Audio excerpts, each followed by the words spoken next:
સ્કંદ પુરાણની કથાને આગળ વધારીએ. ભાગ 121.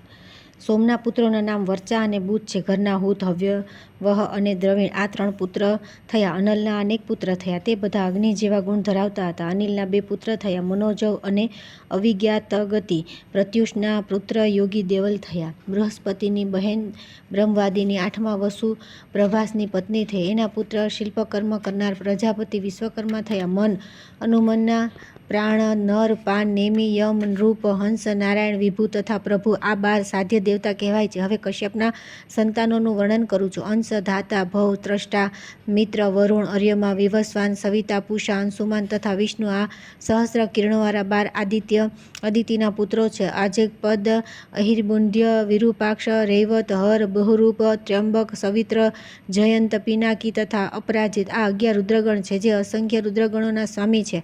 આમને સુરભીના સંતાન કહેવામાં આવે છે. બળ પર ગર્વ રાખનારી દિતિને 2 પુત્રો પ્રાપ્ત થયા. મોટાનું નામ હિરણ્યકશ્યપુ અને નાનાનું નામ હિરણાક્ષ હતું. હિરણ્યકશ્યપુના 4 મહાબલી પુત્ર થયા. તે 4માં પ્રહલાદ મોટા હતા. તેમનાથી નાનાનું નામ અનુહલદ, પછી ક્રમશઃ હલાદ અને હલદ હતા.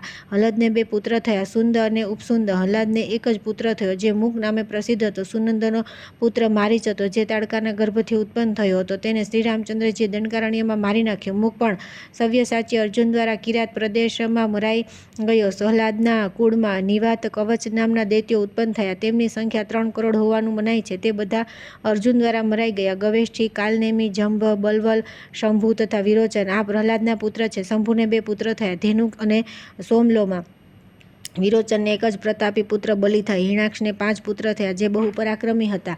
તેમના નામ આ પ્રમાણે છે: અંધક, શકુની, કાલનાભ, મહાનાભ તથા ભૂત સંતાપન. આમના લાખો સંતાનો થયા. આ બધા તારકામય સંગ્રામમાં માર્યા ગયા. આ પ્રમાણે સંક્ષેપમાં કશ્યપજીના સંતાનોનું વર્ણન કરવામાં આવ્યું છે, જેમના દ્વારા દેવતા, અસુર અને મનુષ્ય સહિત સંપૂર્ણ જગત વ્યાપ્ત છે.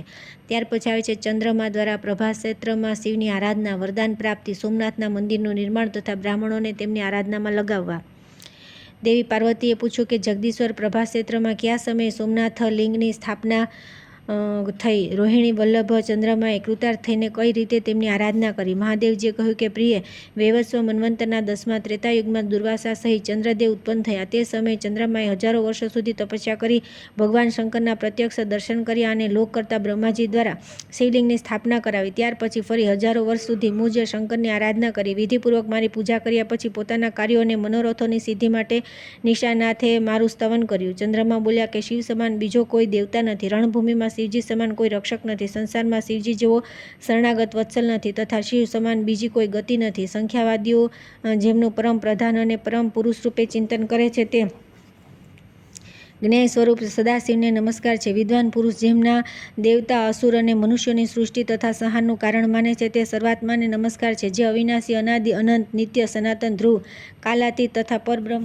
સ્વરૂપ છે, તે યોગાત્મા શિવને નમસ્કાર છે. જે આદિદેવ મહેશ્વર પવિત્ર વસ્તુઓમાં સર્વાધિક પવિત્ર છે અને દર્શન માત્રથી પવિત્ર કરી દે છે, તે તીર્થાત્મા શિવને નમસ્કાર છે. જેમનાથી સર્વની ઉત્પત્તિ થાય છે, જેમનામાં સર્વનો લય થાય છે તથા જે સંપૂર્ણ જગતનું પાલન કરે છે, તે સર્વાત્માને નમસ્કાર છે. બ્રાહ્મણો પૂર્વ દક્ષિણાયુક્ત અગ્નિષ્ટોમ વગેરે યજ્ઞો દ્વારા જેમનું યજન કરે છે, તે યજ્ઞાત્માને નમસ્કાર છે. પાર્વતી આ પ્રમાણે જ્યારે ચંદ્રમાએ દિવસ રાત મારું સ્તવન કર્યું, ત્યારે મેં પ્રસન્ન થઈને કહ્યું કે વત્સ, હું તમારા આ સ્તોત્રથી પૂર્ણતઃ સંતુષ્ટ છું. તમે જે ઈચ્છા હોય તે વર માંગો. ચંદ્રમાએ કહ્યું કે પ્રભુ, આપ આ શિવલિંગમાં સદૈવ નિવાસ કરો. જે લોકો અત્યંત ભક્તિપૂર્વક અહીં આપના દર્શન કરે, તેમને આપની કૃપાથી ઉત્તમ સિદ્ધિ પ્રાપ્ત થાય. મેં કહ્યું, ચંદ્રદેવ, આ લિંગમાં મારો નિવાસ તો પહેલેથી છે.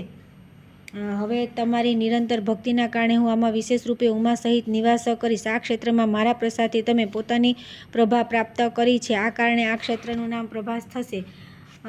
તમે મારા આ શુભ લિંગની પ્રતિષ્ઠા કરી છે, તેથી અહીં મારું નામ સોમનાથ પ્રસિદ્ધ થશે. જે મનુષ્ય મારી ભક્તિમાં તત્પર થઈને અહીં મારા દર્શન કરશે, તેમને મારા પ્રભાવથી રોગ, દરિદ્રતા, દુર્ગતિ તથા ઇષ્ટજનોનો વિયોગ થશે નહીં. મારા દર્શનની ઈચ્છા રાખનાર જે લોકો ભક્તિભાવથી અહીંની યાત્રા કરશે, તેને ડગલે ડગલે અશ્વમેઘ યજ્ઞનું ફળ પ્રાપ્ત થશે. નિશાકર એક પુરુષ જે આજીવન બ્રહ્મચારી રહે અને બીજો એક વર મારા દર્શન કરે, તે બંનેને સમાન ફળ મળશે. એવું કહેવામાં આવ્યું છે. એક મનુષ્ય બ્રાહ્મણને બધી પ્રકારના દાન આપે છે અને એક અહીં આવીને મારા દર્શન દર્શન કરે છે તેને પૂર્વોક્ત બધા પુણ્યકર્મોનું ફળ પ્રાપ્ત થાય છે. સરસ્વતી, સમુદ્ર, સોમવાર, સોમગ્રહણ અને સોમનાથજીના દર્શન આ પાંચે સકારોનો યોગ દુર્લભ છે. 4 મહિના સુધી વિધિપૂર્વક શિવજીની પૂજા કરવાથી જે પુણ્ય પ્રાપ્ત થાય છે તે જ કાર્તિકની પૂર્ણિમાએ પૂજન કરવાથી અહીં એક જ દિવસમાં પ્રાપ્ત થઈ જાય છે. તે જ પુણ્ય ચૈત્રની પૂર્ણિમાએ 2 ગણું થાય છે. ફાગણ અને અષાઢની પૂર્ણિમાના દિવસે પણ આવું પુણ્યફળ મળતું હોવાનું મનાય છે. જે મનુષ્ય જીવનપર્યંત દરેક માઘ માસમાં શ્રેષ્ઠ બ્રાહ્મણોને ભોજન કરાવે છે અને જે એકવાર આ શિવલિંગના દર્શન કરે છે તે બંનેને સમાન ફળ મળે છે, એમાં સંશય નથી. નાગકેશ્વર, ચંપો, શ્વેત કમલ અને ધતુરાના ફૂલ શિવની પૂજા માટે શ્રેષ્ઠ માનવામાં આવે છે. ધતુરાના ફૂલ, કદમના ફૂલ રાત્રે ચડાવવા જોઈએ, બાકીના ફૂલ દિવસે ચડાવવા જોઈએ. મલ્લિકાના ફૂલ દિવસ અને રાત્રે 2 સમય ચડાવી શકાય. વાસી અને આપમેળે પડેલા ફૂલ ન ચડાવવા. તુલસી, કમલ, ગાંધાર વગેરેથી ભગવાન સોમનાથની પૂજા કરવી. આ પ્રમાણે કરનાર મનુષ્ય અહીંની યાત્રાનું સંપૂર્ણ ફળ પ્રાપ્ત કરે છે. આમ કહીને સોમેશ્વર શિવ ત્યાં અંતર્ધ્યાન થઈ ગયા. ચંદ્રમાને યક્ષ્મા રોગથી છુટકારો મળ્યો. તેમણે વિશ્વકર્માને બોલાવી સોમનાથ માટે એક મંદિર બનાવડાવ્યું જે શુદ્ધ સ્ફટિક તથા ગાયના દૂધ જેવું ઉજ્જવળ હતું. તેની ચારે બાજુ બીજા 14 મંદિર બનાવડ્યા. બ્રહ્મા વગેરે દેવતાઓના માટે 10 મંદિરનું નિર્માણ કરવામાં આવ્યું. વેવસ્વ મન્વંતરના 10મા ત્રેતામાં મંડપ બનાવી વિધિપૂર્વક સોમેશ્વરની પ્રતિષ્ઠા કરી. દીન અને અનાથ લોકો માટે સેંકડો અને હજારો કુવા, વાવ, તળાવ અને આવાસ બનાવડાવ્યું. બધું જ બનાવડાવી બ્રાહ્મણોને વિધિપૂર્વક દાન આપ્યું. સોમેશ્વરની સમીપ નગર વસાવીને ચંદ્રમાએ બ્રાહ્મણોનું પૂજન કર્યું અને કહ્યું કે બ્રહ્માજીની કૃપાથી હું જો કે તમારો રાજા છું, છતાં વિનય અને ભક્તિપૂર્વક કંઈક નિવેદન કરું છું. ધન, સુવર્ણ, રત્ન, ધાન, જવ વગેરે, અન્ન, ગાય, ભેંસ વગેરે પશુ, વિવિધ પ્રકારના વસ્ત્ર, કેળા અને નાળિયેરના ફળ, પાન, સોપારી તથા મનોહર ઉદ્યાન તમારા લોકો માટે તૈયાર છે. જંબુદ્વીપના બધા મનુષ્ય તમારે આધીન થઈને તમારી આજ્ઞાનું પાલન કરશે. બ્રાહ્મણ, ક્ષત્રિય, વૈશ્ય, શૂદ્ર તથા વર્ણશંકર લોકો પણ તમને ગુરુ માનીને તીર્થયાત્રા કરશે. વિપ્રવરો, તમે લોકો અહીં રહીને પવિત્ર ઉપચારોથી મારા દ્વારા સ્થાપિત સોમનાથજીની યથાસમય પૂજા કરજો. તમે લોકો સ્મૃતિઓના સદાચારનું પાલન કરવામાં કુશળ છો. અહીં રહીને બધાના વ્યવહારોને જુઓ અને સ્વયં પણ શ્રુતિ, સ્મૃતિ અને પુરાણોમાં પ્રતિપાદન ધર્મોનું આચરણ કરો. આ સાંભળીને બ્રાહ્મણોએ કહ્યું કે ચંદ્રદેવ, તમે અમારા બ્રાહ્મણોના રાજા છો. તમે અમને સદા ઉત્તમ ઉપદેશ આપ્યો છે. અમે તમારી બધી આજ્ઞાનું પાલન કરશું. પરંતુ જે લોકો કોઈના દ્વારા નિયુક્ત થયા વિના વેતન લઈને પૂજા કરે છે અથવા શિર નિર્માલ્યનું સેવન કરે છે તે પતિત થઈ જાય છે. તેથી એવું કરવાથી અમે પણ પતિત થઈ શકીએ છીએ. આ પતિતપણું શ્રુતિઓ અને સ્મૃતિઓ દ્વારા નિર્દિત છે. શ્રુતિ અને સ્મૃતિ બંને શિવજીની આજ્ઞાઓ છે. તેથી એવો કોણ મૂર્ખ હશે જે પ્રાણ કંઠે આવી જાય તો પણ શિવજીની આજ્ઞાનું ઉલ્લંઘન કરશે. અષ્ટમૂર્તિ શિવની એક મૂર્તિ અગ્નિદેવ છે. તેઓ જ દેવતાઓના મુખ છે. અમે અગ્નિમાં પણ યજ્ઞ કરાવી સત સ્વરૂપા સંપૂર્ણ જગતને તૃપ્ત કરીએ છીએ. આ જગત ભગવાન શિવનું રૂપ છે. જગતમાં પરસ્પર ભેદ હોવા છતાં પણ એ જગદીશ્વર શિવથી અભિન્ન છે. અગ્નિમાં વિધિપૂર્વક આપેલી આહુતિ સૂર્યદેવને પ્રાપ્ત થાય છે. સૂર્યથી વૃષ્ટિ થાય છે, વૃષ્ટિથી અન્ન થાય છે, અન્નથી પ્રજા જીવન ધારણ કરે છે. અમે સદા શ્રુતિ, સ્મૃતિ અને પુરાણોના અભ્યાસમાં સંલગ્ન રહીએ છીએ. તેના અર્થનો વિચાર કરવામાં તત્પર રહીએ છીએ અને તેમાં જણાવેલા બધા સત્કર્મોનું અનુષ્ઠાન કર્યા કરીએ છીએ. તેથી અમને શિવલિંગ પૂજન માટે બહુ ઓછો સમય મળી શકે છે. તેમ છતાં અમે રુદ્રના જપ અને પંચ મહાયજ્ઞોનું અનુષ્ઠાન કરીને જ યથાસંભવ તથા યથાવકાશ સોમેશ્વર લિંગનું પૂજન કરતા રહીશું. એકવાર પાર્વતીજીએ શિવજીને પૂછ્યું કે દેવ દૈત્યો આપની કૃપા મેળવીને 3 લોકમાં ઉત્પાત કરે છે અને ઇન્દ્ર વગેરે દેવતાઓને પણ તેમના સ્થાનથી ભગાડી દે છે અને ભગવાન વિષ્ણુ તેમને મારે છે. તેમના દ્વારા મરાયેલા દૈત્યોની કેવી ગતિ થાય છે? મહાદેવજીએ કહ્યું કે સાત્વિક, રાજસ અને તામસ 3 પ્રકારના પ્રાણી હોય છે. તેમાં દૈત્યો મોટાભાગના તામસ અને દુર્ગસ હોય છે અને સંસારનો સંહાર કરી નાખવા માટે તૈયાર થઈને તામસિક તપસ્યા દ્વારા મોહવશ મારી ભક્તિ કરે છે. હું તેને વરદાન આપું છું, તેમાં માત્ર તેમની ભક્તિ જ કારણ છે. હું ભક્તિ કરનારને સારી રીતે વશ થઈ જાઉં છું. તપસ્યા અનુસાર વરદાન લઈને તે પાપાત્મા દૈત્યો જ વિષ્ણુ દ્વારા મરાઈ જાય છે. તેમનું રહસ્ય હું કહું છું, સાંભળો. હું અને વિષ્ણુ જ અલગ લાગીએ છીએ.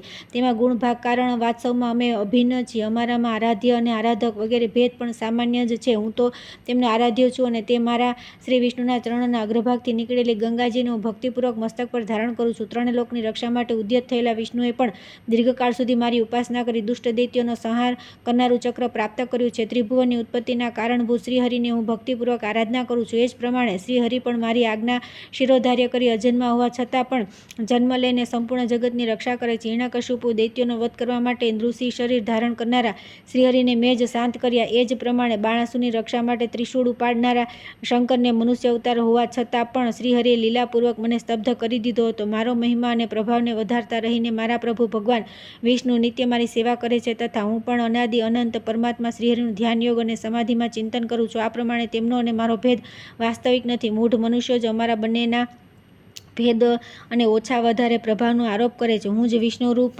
ધારણ કરીને દુષ્ટોનો સંહાર કરું છું. દૈત્યો અમારા બંનેના પ્રભાવથી નિષ્પાપ થઈને મુક્તિને માટે બ્રહ્મર્ષિઓના કુળમાં જન્મ લે છે. બ્રહ્મચર્ય પછી પાશુપત યોગનો આશ્રય લઈ પૂર્વજન્મના સંસ્કારથી તેઓ મારી ઉપાસના કરે છે, મારા લિંગોનું પૂજન કરે છે, સદા એકમાત્ર મારામાં ચિત્ત લગાવીને મારા ધ્યાનમાં દ્રઢતાપૂર્વક સ્થિત રહે છે. જે સંપૂર્ણ જગતની અધીશ્વરી એવા પાર્વતીની પણ તેઓ વંદના કરે છે. તેમને દેહ ત્યાગ પછી હું સારૂપ્ય અને સાલોક્ય મુક્તિ આપું છું. ધર્મશાસ્ત્રને અનુકૂળ આચારના કારણે તેઓ સાધુ પુરુષો અને મુનિઓ દ્વારા નિંદિત થતા નથી. તીર્થયાત્રાના પ્રસંગથી તે બ્રાહ્મણો જ્યારે અહીં આવે છે ત્યારે હું તેમને મારા સ્થાન પર લઈ આવું છું અને તમે તે ભોજનાર્થીઓને વિવિધ પ્રકારના ઉપારોથી તૃપ્ત કરો છો. પછી તે બધા ધર્મોમાં તત્પર થઈ શ્રી સામેશ્વર દેવની પૂજા કરે છે અને શરીરનો અંત થયા પછી પરમ દુર્લભ મોક્ષ પામે છે. બ્રાહ્મણ લોક કહે છે કે ચંદ્રદેવ પાર્વતીજીના પૂછવાથી ભગવાન શિવે આ પ્રમાણે કહ્યું હતું. ત્યારે જે દેવર્ષિ નારદે બંનેનો સંવાદ સાંભળ્યો અને કથાના પ્રસંગમાં અમારા પૂછવાથી તે બધું વૃત્તાંત કહી સંભળાવ્યું. બ્રાહ્મણોના આ પ્રમાણે કહેવાથી સોમવેદ પ્રસન્ન થઈને પોતાના લોકમાં ચાલ્યા ગયા અને તેમની આજ્ઞાથી તે બ્રાહ્મણ પણ સોમેશ્વર દેવની વિધિપૂર્વક પૂજા કરે છે. જે સમયે મનુષ્ય સોમવારથી લઈને 8 દિવસ સુધી સોમેશ્વર દેવનું પૂજન કર્યું છે તેણે તમામ દાન અને વ્રતોનું અનુષ્ઠાન કરી લીધું છે.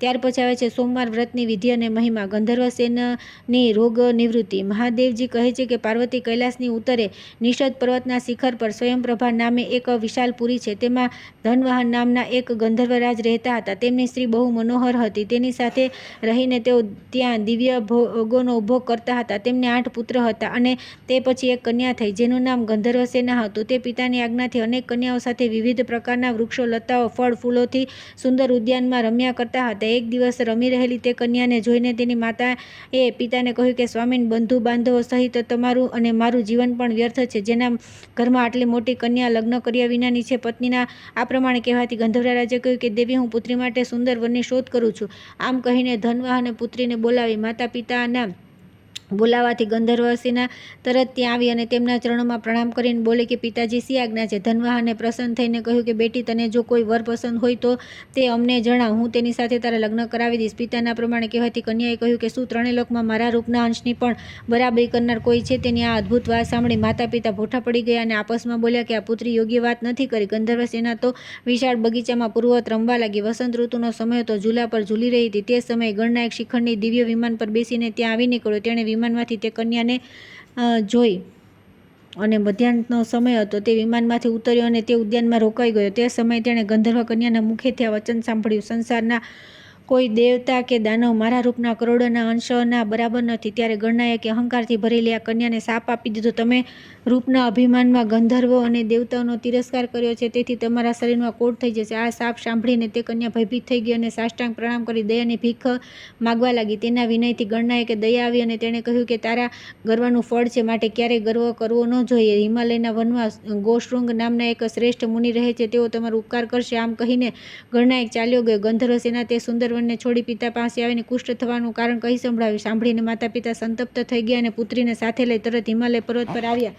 ત્યાં તેમણે ગોશ્રંગ ઋષિનો આશ્રમ જોયો. ઋષિ આશ્રમમાં બેઠા હતા. તેમના દર્શન કરી સ્તુતિ પ્રણામ કરી પછી તે બંને ગંધર્વ દંપતી તેમની આગળ જમીન પર બેઠા. મુનિના પૂછવાથી ગંધર્વરાજે કહ્યું કે મારી કન્યાનું શરીર કુષ્ઠ રોગથી ગ્રસ્ત છે, તેથી તે રોગ નિવૃત્ત થાય તેવો ઉપાય કરો. ગોશૃંગે કહ્યું કે ભારતવર્ષમાં સમુદ્રની સમીપ સર્વ દેવવંદિત ભગવાન સોમનાથ વિરાજમાન છે. ત્યાં જઈને એક સમય ભોજન કરતા રહીને સોમનાથની પૂજા કરવી જોઈએ. તમે સોમવાર વ્રત દ્વારા ભગવાન શંકરની ઉપાસના કરો. આમ કરવાથી તમારી પુત્રીનો રોગ નષ્ટ થઈ જશે. મહર્ષિનું આ વચન સાંભળી ગંધર્વરાજે ત્યાં જવાનો વિચાર કર્યો અને ગોશૃંગ મુનિને પૂછ્યું કે ભગવાન સોમવાર વ્રત કઈ રીતે કરવું જોઈએ, કયા સમયે તેનું અનુષ્ઠાન યોગ્ય છે? ગોશૃંગજીએ કહ્યું કે મહાપ્રાજ્ઞ પ્રથમ બ્રહ્મવેળામાં ઉઠીને શૌચ વગેરેથી નિવૃત્ત થઈ દાંતણ કરવું, પછી સ્નાન કરી સ્વધર્મ અનુસાર નિત્યકર્મ કરવું, ત્યારબાદ સુંદર સમતળ અને શુદ્ધ સ્થાનમાં ઉત્તમ કળશની સ્થાપના કરવી. તે કળશમાં આંબાના પલ્લવ નાખી ચંદનના ચાંદલા વગેરેથી સુશોભિત કરીને તેના પર એક પાત્ર મૂકવું. તે પાત્રમાં જટા મુગટધારી સર્વાભૂષણોથી અલંકૃત શ્વેત વસ્ત્રધારી અર્ધનારીશ્વર શિવની પ્રતિમા સ્થાપિત કરવી. ત્યાર પછી ઉમા સહિત મહેશ્વરની વસ્ત્રો અને વિવિધ પ્રકારના ભક્ષ્ય ભોજ્ય પદાર્થો દ્વારા પૂજન કરવું. બીજોરા લીંબુ અર્પણ કરવું. નીચેના મંત્રથી પૂજા કરવી: ઓમ નમઃ પંચવક્ત્રાય દશ બાહુ ત્રિનેત્રિણે દેવ શ્વેત વૃષારૂઢ શ્વેતાભરણ ભૂષિત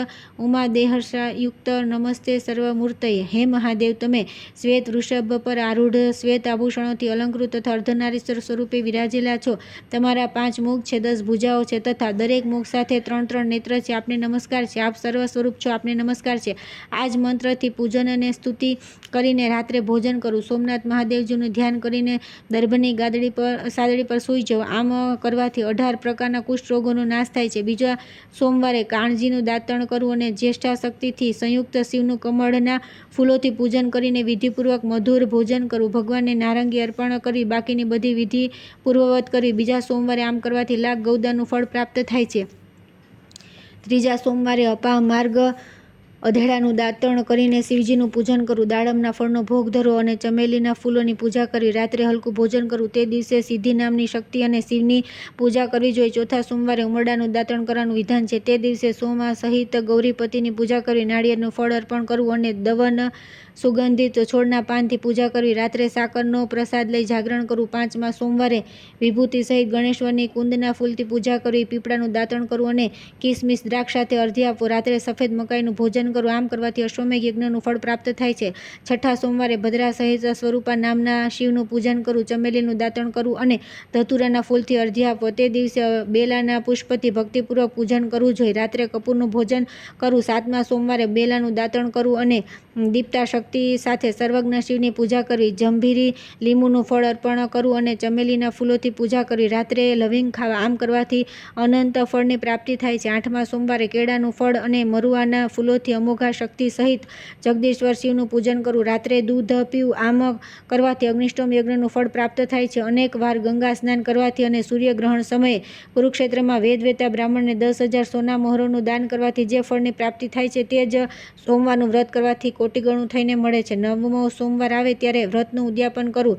ધજા પતાકાઓથી સુશોભિત ગોળ મંડપ અને કુંડ બનાવો. 4 દરવાજા બનાવી મંડપની મધ્યમાં ચતુષ્કોણ વેદી બનાવી તેના પર મંડળ બનાવીને વચ્ચે કમળ બનાવવું. 8 દિશાઓમાં અલગ અલગ સુવર્ણ સહિત કળશ સ્થાપિત કરીને પૂર્વથી લઈને વામાદી શક્તિઓની પણ સ્થાપના કરી કર્ણિકામાં પરમ પ્રકાશમય શ્રી સોમનાથજીને વિરાજમાન કરવા. સોમનાથજીની સુવર્ણમય પ્રતિમા મનોમતી નામની શક્તિ સહિત સુવર્ણ શૈયા પર સ્થાપિત કરવી જોઈએ. સુવર્ણ અથવા રજત વગેરેના પાત્રને મધથી ભરીને તેને સુવર્ણ શૈયા પર ઢાંકીને મૂકી દેવું અને તેના પર શિવ પ્રતિમાનું પૂજન કરવું. પછી વસ્ત્ર, આભૂષણ, તાંબુલ, છત્ર, ચમર, દર્પણ, દીપ, ઘંટડી, ચંદરવો, શૈયા અને ગાદલું વગેરે વસ્તુઓનું સોમનાથની પ્રતિના ઉદ્દેશથી પુરાણ વેતા આચાર્યને દાન કરવું. ત્યાં જ હોમ કરાવવો. પૂજન કરીને ત્યાં જ રાત્રિ જાગરણ કરવું. પોતાના હૃદયમાં સોમનાથજીનું ધ્યાન કરી પંચગવ્ય પીને રહેવું. પ્રાતઃકાળે સ્નાન કરી વિધિપૂર્વક સોમદેવનું ધ્યાન કરવું. પછી દૂધસાગરથી બનેલા અને અનેક પ્રકારના ભક્ષ્ય ભોજ્ય પદાર્થોના દ્વારા 9 બ્રાહ્મણોને ભક્તિપૂર્વક ભોજન કરાવવું. 2 વસ્ત્ર અને 1 ગાયનું દાન કરીને વિસર્જન કરવું. આ પ્રમાણે સોમવાર વ્રતનું પાલન કરનાર પુરુષ અક્ષય પુણ્યનો ભાગી થાય છે તથા ધન ધાન્યથી સંપન્ન તથા સ્ત્રી પુત્ર વગેરેથી સુશોભિત થાય છે. આ પ્રમાણે વિધિપૂર્વક વ્રત કરવાથી મનુષ્ય દેહ ત્યાગ પછી શિવલોકમાં જાય છે. હે મહાભાગ, જ્યાં ભગવાન સોમનાથ વિરાજમાન છે ત્યાં તરત જાઓ. મહાદેવજી કહે છે, ગૌશ્રુંગ મુનિ આ પ્રમાણે કહેવાથી ગંધર્વરાજ ધનવાહન પોતાની પુત્રીની સાથે બધી વસ્તુઓ લઈને પ્રભાસેત્રમાં આવ્યા. સોમનાથજીના દર્શન કરીને તેમણે કન્યા સહિત સોમવાર વ્રત કર્યું. તેથી તેમના ઉપર ભગવાન સોમનાથ પ્રસન્ન થયા અને તેમણે તેમની કન્યાના રોગનો નાશ કરીને સમસ્ત કામનાઓની સિદ્ધિ આપનારું ગંધર્વ દેશનું રાજ્ય તથા પોતાની ભક્તિ આપી. મહાદેવજીના વરદાનથી ધનવાહન ગંધર્વ કૃતાર્થ થઈ ગયા. તેમણે સોમનાથની ઉત્તર ભાગમાં દંડપાણી પાસે ભક્તિપૂર્વક ગંધર્વેશ્વરની શિવની સ્થાપના કરી. આ સ્થાન વરદાથી પશ્ચિમ તરફ 5 ધનુષ્યના અંતરે સ્થિત છે. 5મી તિથિએ તેમની પૂજા કરીને મનુષ્ય કદી દુઃખી થતો નથી. ધનવાહનની પુત્રી ગંધર્વ સેનાએ પણ ત્યાં ગૌરીજીની સમીપ પૂર્વ ભાગમાં 3 ધનુષના અંતરે વિમલેશ્વર નામના શિવલિંગની પ્રતિષ્ઠા કરી, જે બધા રોગોનો નાશ કરનારું છે. તૃતીયે વિમલેશ્વરની પૂજા કરીને પ્રત્યેક સ્ત્રી દુર્ભાગ્યના દોષથી મુક્ત થઈ જાય છે. તે ઘરમાં સન્માનિત થાય છે તથા તેને પુત્ર અને સંપૂર્ણ મનોરથો સિદ્ધ થાય છે. ત્યાર પછી આવે છે સોમનાથની યાત્રા વિધિ. પાર્વતી બોલ્યા કે હે દેવ, હવે તમે સોમનાથજીના મહિમાનું યથાવત વર્ણન કરો. મહાદેવજીએ કહ્યું કે ભામિની, હેમંત, શિશિર અને વસંત ઋતુઓમાં સોમનાથની યાત્રા કરવી જોઈએ, અથવા જ્યારે તમારી પાસે પૈસાની સગવડ હોય, મનમાં યાત્રા માટે ઉત્સાહ હોય અથવા કોઈ પર્વ હોય ત્યારે ત્યાં યાત્રા કરવી. શ્રદ્ધા ભક્તિ જ યાત્રામાં અનિવાર્ય છે. પોતાના ઘરમાં કોઈ નિયમ લઈને મનમાં ભગવાન શિવને પ્રણામ કરવા, પછી વિધિપૂર્વક શ્રાદ્ધ કરી પોતાના ગામની પરિક્રમા કરવી. ત્યાર પછી મૌન અને એકાગ્રચિત્તે મન અને ઇન્દ્રિયોને વશમાં રાખી યાત્રા માટે નીકળવું. કામ, ક્રોધ, લોભ, મોહ, ઈર્ષ્યા, માત્સર્ય અને ચપળતાનો ત્યાગ કરી મનુષ્ય ત્યાંની યાત્રા કરવી જોઈએ. તીર્થયાત્રા યજ્ઞો કરતાં પણ વિશેષ પુણ્ય થાય છે. મહાદેવી સોમનાથની યાત્રા સિવાય બીજા કોઈ ઉપાય દ્વારા સુગમતાથી સ્વર્ગલોકની પ્રાપ્તિ થતી નથી. જે મનુષ્ય પવિત્ર શ્રદ્ધાભાવથી યુક્ત થઈને સોમેશ્વરની યાત્રા કરે છે તે ધન્ય છે. જેમ સમુદ્ર સમાન બીજું કોઈ જળાશય નથી, તે જ પ્રમાણે પ્રભાક્ષેત્ર સમાન બીજું કોઈ તીર્થ નથી. જેના હાથ, પગ અને વન વશમાં હોય, તે વિદ્યા, તપ અને કીર્તિથી યુક્ત હોય, તે તીર્થના ફળનો ભાગી થાય છે. જે નિયમપૂર્વક રહે, નિયમિત ભોજન કરે, સ્નાન અને જપમાં તત્પર રહે તથા વ્રત અને ઉપવાસ કરે, તે તીર્થ ફળનો ભાગી થાય છે. જે ક્રોધરહિત, સત્યવાદી, દ્રઢતાપૂર્વક વ્રતનું પાલન કરનાર તથા સંપૂર્ણ પ્રાણીઓ પ્રત્યે આત્મભાવ રાખનાર છે, તે તીર્થ ફળનો ભાગી થાય છે. જે દરિદ્ર અને ધનહીન મનુષ્ય તીર્થયાત્રામાં તત્પર થાય છે, તેમને વિશેષ નિયમો વિના ફળ પ્રાપ્ત થાય છે. બધા વર્ણો અને આશ્રમોના લોકોને તીર્થયાત્રા ફળદાયી છે. બીજા કોઈ કાર્ય માટે તીર્થમાં જાય છે અને ત્યાં સ્નાન કરે છે, તેમને અડધું ફળ મળે છે, એવું મુનિઓનું કહ્યું છે. પગે ચાલીને યાત્રા કરનાર ઉત્તમ ફળ મળે છે. કોઈ વાહન દ્વારા તીર્થયાત્રા કરવાથી તીર્થમાં સ્નાન માત્રનું ફળ મળે છે, યાત્રાનું નહીં. દેવી, જે મનુષ્ય પોતાના જ પૈસા અને પોતાના જ પગથી યાત્રા કરે છે, તેમને 4 ગણા ફળની પ્રાપ્તિ થાય છે.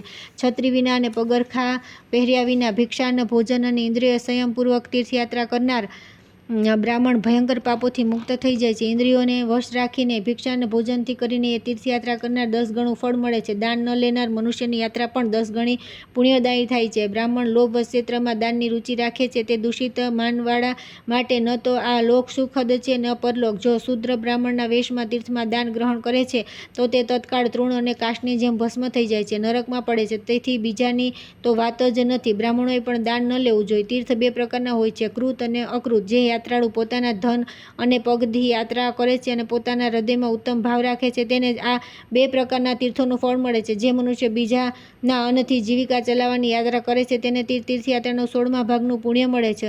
અસમર્થ, અંધ, પંગુ તથા યથાવર, જે બીજાનું અન્ન લેવા માટે વિવશ છે, તેમણે લીધેલું દાન દોષયુક્ત નથી. જે તીર્થસેવી મનુષ્ય બ્રાહ્મણોને સ્નાનની સુવિધા અને ખાવા પીવાનું આપે છે, તેને તીર્થનું સંપૂર્ણ ફળ મળે છે. ઈષ્ટ દેવ, ગુરુ અને માતા પિતાને સ્વેચ્છાનુસાર પુણ્ય પ્રદાન કરનાર પુરુષ 8 ગણા ફળનો ભાગી થાય છે. સ્નાન, દાન, તપ, હોમ, સ્વાધ્યાય, દેવપૂજા વગેરે પુણ્યકર્મનું સર્વત્ર દાન થાય છે, પાપ કર્મનું નહીં. તીર્થમાં જઈને પિતા, માતા, ભાઈ, સુહૃદ તથા ગુરુ, જેને ઉપદેશથી પણ મનુષ્ય ડૂબકી મારે છે, તે મનુષ્ય તે તીર્થસ્થાનના પુણ્યનો દ્વાદશાંશ પ્રાપ્ત કરી લે છે. તેથી વેદની વાત પર વિશ્વાસ કરીને દાન લેવામાં રુચિ ન રાખવી. વેદ વેચનાર પુરુષનો સ્પર્શ થાય તો સ્નાન કરવાનું વિધાન છે. રાજાના દરબારમાં અને ખાસ કરીને તીર્થ અને મહાતીર્થમાં રહેનારા વિદ્વાને વેદ વિક્રય કદાપી ન કરવો જોઈએ. જે તીર્થસેવી બ્રાહ્મણ આપવા છતાં પણ દાન ન લે, તે વાસ્તવમાં તીર્થ કરે છે અને પોતાના પૂર્વજોને પણ પવિત્ર કરી દે છે. અન્યત્ર કરેલું પાપ તીર્થમાં ક્ષીણ થઈ જાય છે, પરંતુ તીર્થમાં કરેલું પાપ અન્ય સ્થાનોમાં કદી નષ્ટ થતું નથી.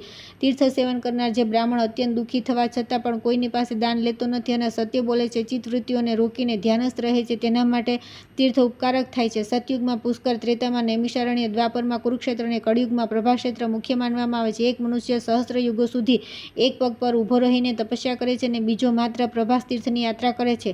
બંનેનું ફળ સરખું છે. પ્રભાસ તીર્થમાં પહોંચીને મનુષ્ય વાહન છોડી દેવું અને પગે ચાલીને તીર્થ સ્થાનમાં ફરવું, નાચતા, હસતા, ગાતા અને કીર્તન કરતાં કરતાં સોમેશ્વર દેવની પાસે જવું. ત્યાં સર્વપ્રથમ જટાજૂટધારી ભગવાન શિવના દર્શન કરવા. સોમનાથના સન્મુખ સ્થિત થયેલા તે પુરુષને જોઈને પિતૃઓ હંમેશા સંતુષ્ટ થાય છે. પિતામહ હર્ષધ્વનિ કરે છે અને કહે છે કે મારા વંશનો સુપુત્ર મને તારવા માટે શિવ સમક્ષ પ્રસ્તુત થયો છે. સોમનાથજીની સમીપ જઈને પહેલાં હજામત કરાવી તીર્થમાં ઉપવાસ કરવો. ગંગા સમાન કોઈ તીર્થ નથી, કૃષ્ણ સમાન કોઈ બીજી ગતિ નથી, ગાયત્રી સમાન બીજો કોઈ જપનીય મંત્ર નથી, વ્યાહતિ હોય હોમ સમાન કોઈ હોમ નથી, જળની અંદર અઘમષણ જપ સમાન બીજો કોઈ પાપનાશક ધર્મ નથી, તથા તીર્થમાં ઉપવાસથી વધીને બીજો કોઈ એવો ઉપાય નથી જે પાપીઓના સર્વ પાપોને શાંત કરવાવાળો તથા સત્પુરુષોને તેમના અભિષ્ટ મનોરથ આપનાર હોય. દેવસ્થાનમાં ઉપવાસ કરવાનું વિશેષ વિધાન છે. ઉપવાસ જ બ્રાહ્મણનું શ્રેષ્ઠ તપ છે. છઠ્ઠા સમયે ભોજન કરવું એ શૂદ્રો માટે મહાન તપ છે. વર્ણશંકરો માટે 1 દિવસનો ઉપવાસ જ શ્રેષ્ઠ તપ છે. જો શૂદ્ર છઠ્ઠા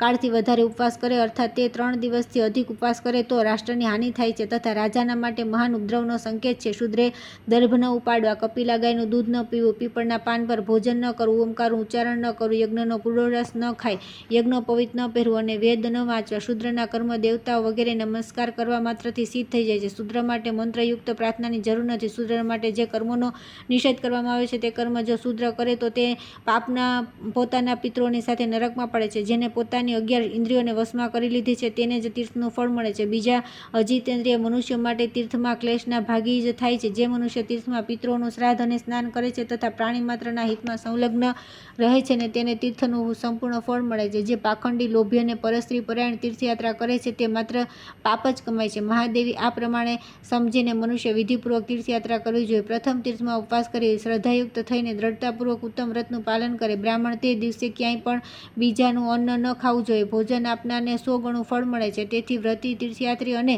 ખાસ કરીને વિધવાએ તીર્થમાં ઉપવાસ કરવા જોઈએ અને યથાસંભવ બીજાને ભોજન આપવું જોઈએ. હવે હું વિધવા સ્ત્રી માટે તીર્થયાત્રાની વિધિ કહું છું. વિધવાએ રોલી, ચંદન, પાન, ફૂલની માળા, રંગીન વસ્ત્ર, શૈયા વગેરે અશિષ્ટ મનુષ્ય સાથે વાતચીત, 2 વાર ભોજન, પુરુષ સામે જોવું અને હસવું વગેરેનો ત્યાગ કરવો જોઈએ. મોટે મોટેથી બોલવું, પગરખાં પહેરવાને, નૃત્ય ગીતનો ત્યાગ કરવો, વાળ રાખવા, આંખોમાં મેં સાંજ્યું, ઉપટન ચોળવી અને કુલટા સ્ત્રીઓ સાથે વાત કરવી અને વિધવતા દેખાડવાનું છોડી દેવું. યતિ, બ્રહ્મચારી અને વિધવાએ નિત્ય સ્નાન અને શ્વેત વસ્ત્ર ધારણ કરવા. સતયુગમાં તપ ઉત્તમ છે, ત્રેતામાં ધ્યાન, દ્વાપરમાં યજ્ઞ અને કળિયુગમાં માત્ર દાન અને શ્રેષ્ઠ ધર્મ છે. મુનિઓ પ્રભાસમાં આવીને કૃત, ચાંદ્રાયણ વ્રત વગેરે તપ કરે છે અને બીજા લોકો કળિયુગમાં પ્રભાસ ક્ષેત્રમાં બ્રાહ્મણોને વિધિપૂર્વક દાન આપે છે, પરંતુ તેઓ દાનથી તપસ્યાનું ફળ પ્રાપ્ત કરી લે છે. ધાન્ય, રત્ન, ગોળ, સોનું, તલ, રૂ, ખાંડ, ઘી, મીઠું અને ચાંદી આ 10 પર્વત કહ્યા છે. અર્થાત ધન્ય પર્વત, રત્નમય પર્વત વગેરે રૂપે આ વસ્તુઓના ઢગલાનું દાન કરવું જોઈએ. ગોળ, ઘી, દહીં, મધ, જળ, રૂ, તલ, કામડી, રત્ન તથા મીઠું આ 10 પ્રકારની વસ્તુઓ ધેનુ માનવામાં આવી છે.